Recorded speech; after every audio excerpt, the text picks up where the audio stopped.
Good morning, everyone, and welcome back to Tactics Board for a very special episode. Today, looking at Philippe Clement, the new Norwich City head coach, and how he might do things going forward tactically. The last time I did one of these episodes, Liam Manning, of course, was still in charge. Norwich were going into a make or break game against Leicester at Carrow Road, and as it turned out, it was a break, really, for Liam Manning mainly, but also for the fan mood, the atmosphere around Carrow Road. I think it was clear at that point that things needed change, and certainly over the last couple of weeks, that's what they've got. Now, usually in these episodes, I look at the predicted starting 11, the team I think the head coach will choose for the game. Then we go into the opposition and kind of look at how the game will play out. But for today, I think what most people are interested in is Clement, his tactics, how they're going to play out over a longer period of time at Norwich City. And to be honest, I've got no idea whatsoever what the team's going to look like. I'm speaking before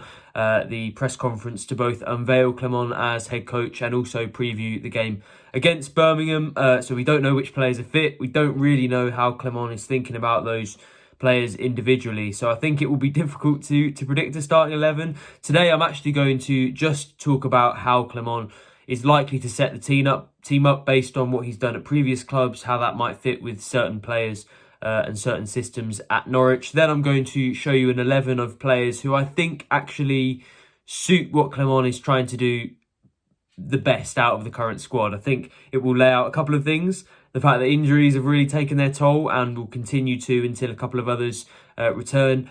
And the fact that Norwich do need to dip into the transfer market in January, both to improve performance, but also to assemble the sort of squad that Clement needs really to use the same sort of tactics and setups that he has at other clubs. But I'll explain that a little bit later on in the video. We'll come on to that. But first of all, let's take a bit of a broader look at how Clement sets up more generally. So I would describe his tactical preferences as flexible still, not quite in the Liam Manning camp of basically leaving it to the players out on the pitch and letting them adapt to different situations in a kind of cat and mouse game of football, but certainly compared to a Johannes Torup or a Daniel Farke, he can do things in different ways. What I would say is that he seems to have his sort of principles where you see the same type of football, the same style of football that would be branded in the same way generally for 85-90% of the time, but the way that they achieve that is quite different, and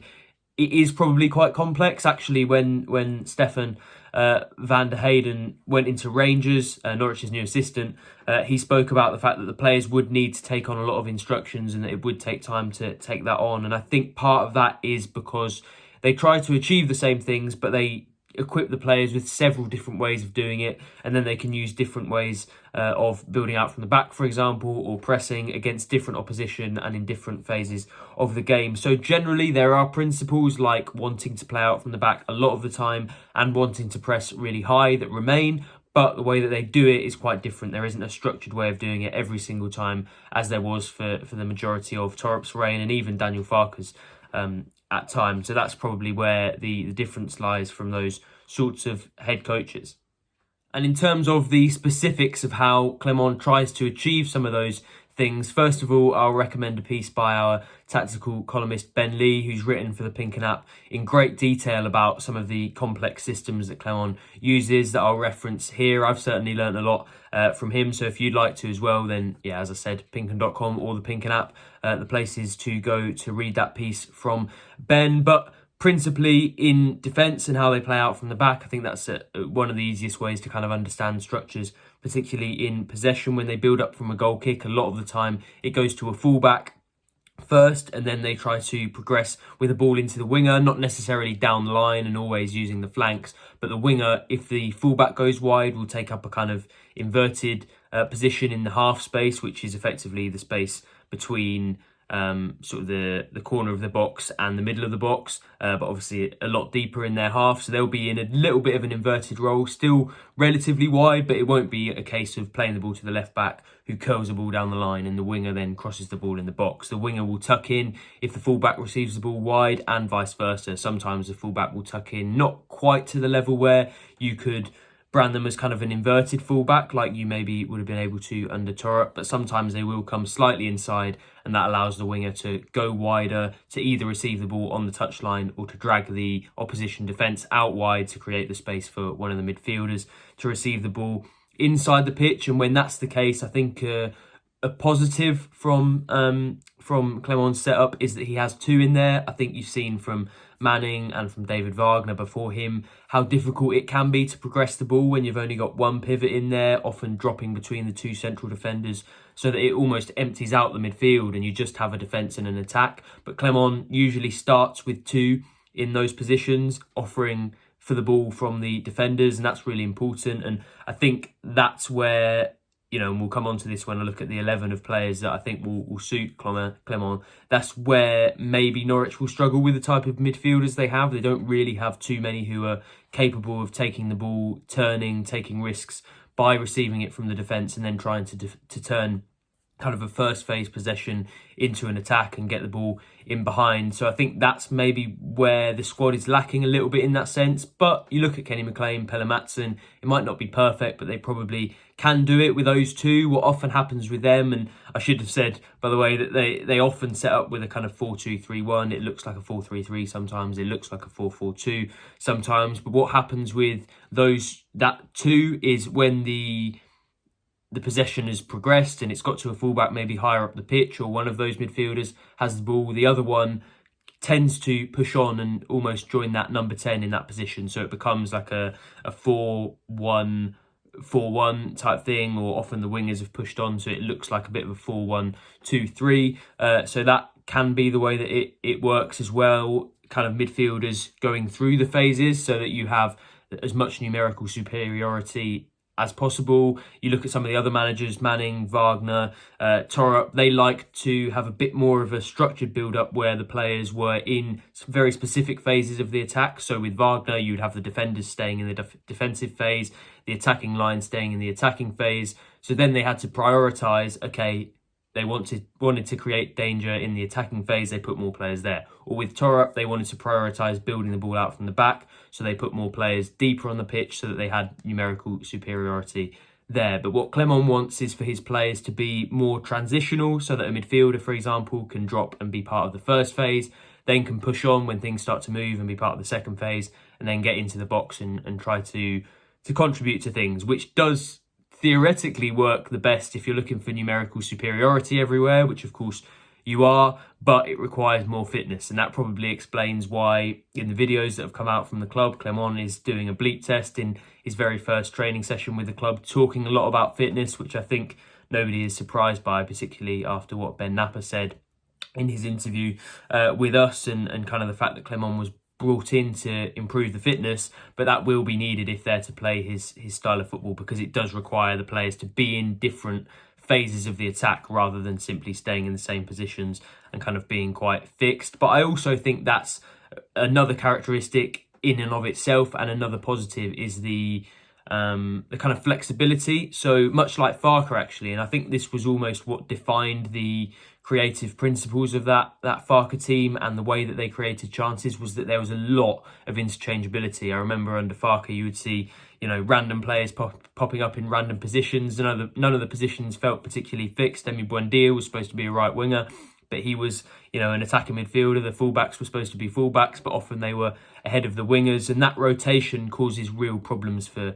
teams. So in a similar way to having players going through the phases and that giving you numerical superiority, when opposition markers don't know where they are, they feel like they have to chase. Either you have to commit to going man to man and following a player all over the pitch, which obviously can then be costly if you lose them for 1 or 2 seconds. Either that, or you have to be very, very good as an opposition team at communicating and taking on different players and going into different positions to deal with things. So I think flexibility really tests opposition teams, and that's something Clement has talked about. He does want a structure, but he wants a bit of flexibility. He wants players popping up in different positions to test the opposition, really. And I think, although again that can take time to implement, because players need to kind of be a bit intuitive in terms of understanding each other and knowing where one person's going to move when they move into one slot, kind of predicting each other's movements. Eventually, when you do get that to pay off, as Norwich saw under Farke, that can work really, really well. And in terms of out of possession, the specifics of that, again, it's very yeah, there are different ways of doing it, although they always want to press relatively high, or a lot of the time they want to press relatively high. They do have different structures to do that in. One of the most common ones is a 4-4-2, and that's maybe where the fact that Norwich don't really have a proper number 10 comes in. I'm going to address that as a weakness later on, but in terms of the pressing, the fact that they have more, Matthias Kvistgaard types who are basically strikers who might have to play in that number 10 position, Seaman as well, that probably helps, because in terms of the pressing, they're asked to press pretty high. Sometimes even Clement's teams have looked like 4-2-4s out of possession, which is obviously quite risky and can leave you exposed, but they like to mainly stop teams getting out of their own defensive third and try to create chances, but also be quite effective defensively in that sense. The weak point, as Ben points out in his column, Ben Lee, not Ben Napper, is that they can often, because they kind of take those risks and the wingers are involved in the press, leave a winger on the opposite side of the ball free. So if the opposition team switches the ball quickly and with quality, they can find that winger as the person to come out with the ball. But the mitigation against that, when Clement's teams have been doing well, is to have the fullback ready to push on and press and stop that as a way out. So they are good at pressing high. They are flexible in that sense, and they do change depending on the opposition. But most of the time, and I think this is what Norwich fans will be encouraged by, it is a front-footed style of play, both in possession and out of it. To this team then that I've put together that might look something like Clement's best 11 when he does have all the players fit, and that is probably the operative thing at this moment. I've included players who are currently injured or who are unlikely to be fit for tomorrow's game against Birmingham, because I just wanted to kind of give a flavour of what I think this Norwich team might look like under Clement. And of course, yes, they do have a lot of injuries to deal with at the moment, and that will be shown a little bit in this team. But without further ado, I suppose here's the 11 that I think probably best suits Clement's setup and his preferences.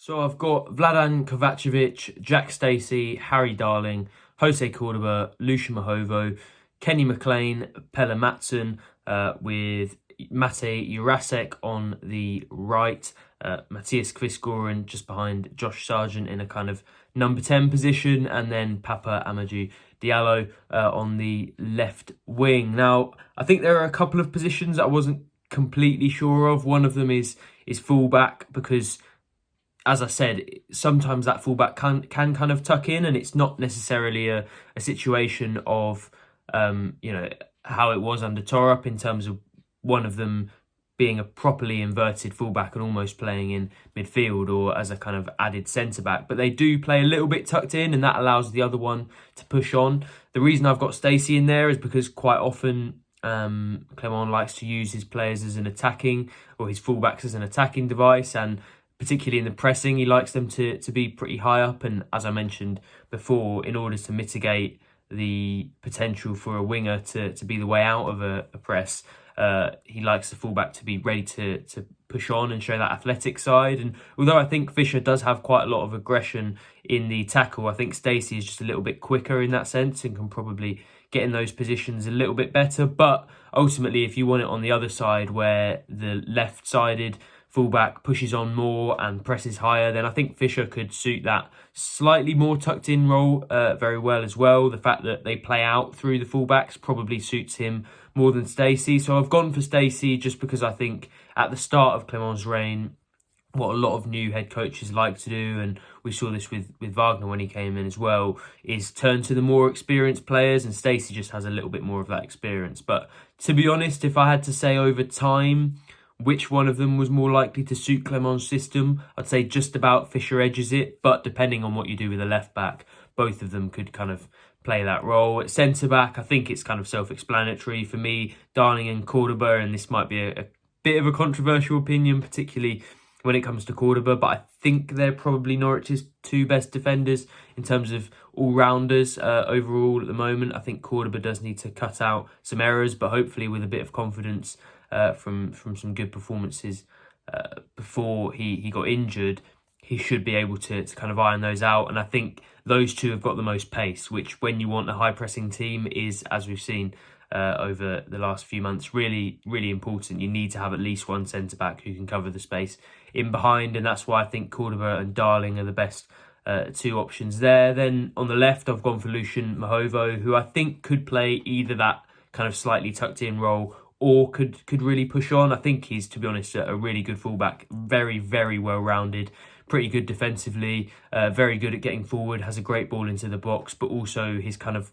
calm quality in possession means that he could play slightly more inverted and slightly deeper as well. And I just think, although I do rate Ben Krezene, and I think he's a very good backup option at championship level, I think Mahovo just edges it. And I think because he gives you that flexibility, you could start either of the right backs and keep Mahovo in there and kind of interchange tactically in that sense. Midfield is where I was kind of struggling a little bit, because I think you need players who can take the ball and turn, and I'm not sure Liam Gibbs is necessarily that player often enough. Mirko Topic definitely isn't that player for me. It's kind of all about the defensive side of it, and his passes are very simple and sideways, to be honest. But in McLean and Maatsen, I think Norwich have two players who are forward thinking on the ball. I think Maatsen, to be honest, I know he maybe hasn't been a fan favourite since he came into the team, and that mistake against Ipswich probably is a big part of it. I don't think he's won with the team yet either, because he played no part in that win over Blackburn the last time Norwich were victorious back in August. But I think he's got some good qualities. I think he's proactive on the ball. I think he wants to take it and be attacking, and technically I think he's quite good. So with a bit of confidence and probably a bit more tactical direction, I think he could play that role. We've all seen McLean do it before as well, and I think, you know, with the work rate that he's got, the physical abilities even at his age now, I think he suits that midfield role that I was talking about earlier, in terms of being able to be involved in all of the phases and have the fitness and the athleticism to do that. So I've got those two in there. Then out wide is the problem, and you can see really with Diallo being in there, even though he's a long way from, or you know, if you look at Liam Manning's timeline, it feels like he's probably a decent way away from coming back from injury. That's where the problem is, because Norwich basically don't have a left winger at the moment at all. They've been playing Oscar Schwartau out there, and I think for me he's more of a kind of number 10. I think Diallo is the only one who can really, to be honest, he might be the only one who can really bring them that at all on either side in the squad.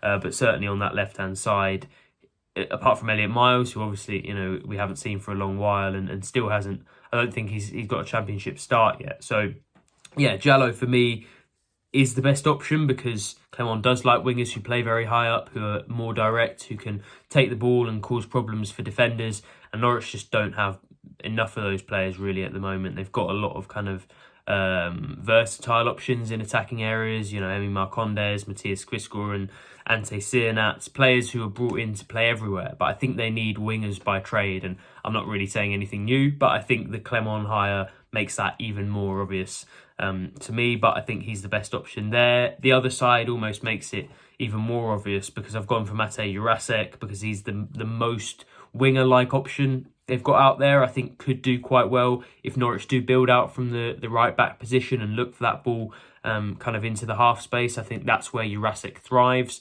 But a big weakness for him is kind of the fitness, the physicality, the aggression, and those elements that are really important in Clement's football. And you'd like to think that Clement can put that into him, but right now I think what we've seen from Jurasek is that he doesn't quite have that intensity, and that's where the problem is. So I think Norwich really need to recruit in wide areas in January. That's again nothing particularly new from me, but that's even clearer when you look at Clement's style of play.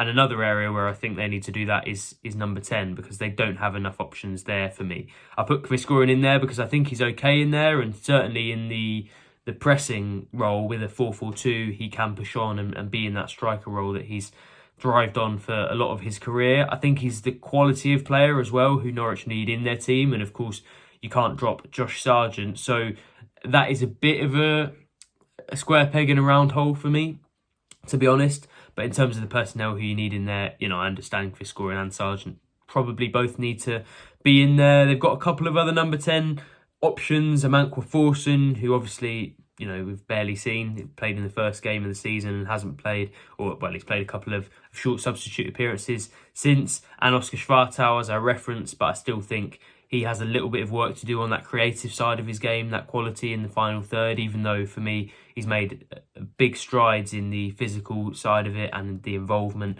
and being a little bit more proactive. I don't think they have many great number 10 options. Now, it could be that Forson comes in, plays some really good games, shows that he's the person for that position and they don't need to recruit in January. But right now, I'm looking at their options and wondering if, given Clement almost always plays with a number 10, they need to recruit in that position. So that was kind of my thinking on that 11 and the team that suits Clement best. As I said earlier, I think it's clear that they need some work in the transfer market, but there has been a lot of talk about that, and it sounds like it will happen. For now, though, a few weeks of Clement ball, it doesn't sound particularly good, does it? So hopefully we can find a better way of saying that, but either way, it will be fascinating. And of course, it starts tomorrow at St Andrews. So go to pinkham.com/subscribe if you haven't already, and you'll have full coverage of every kick of that. Thanks very much for joining me on Tactics Board. I'll see you for the next one when hopefully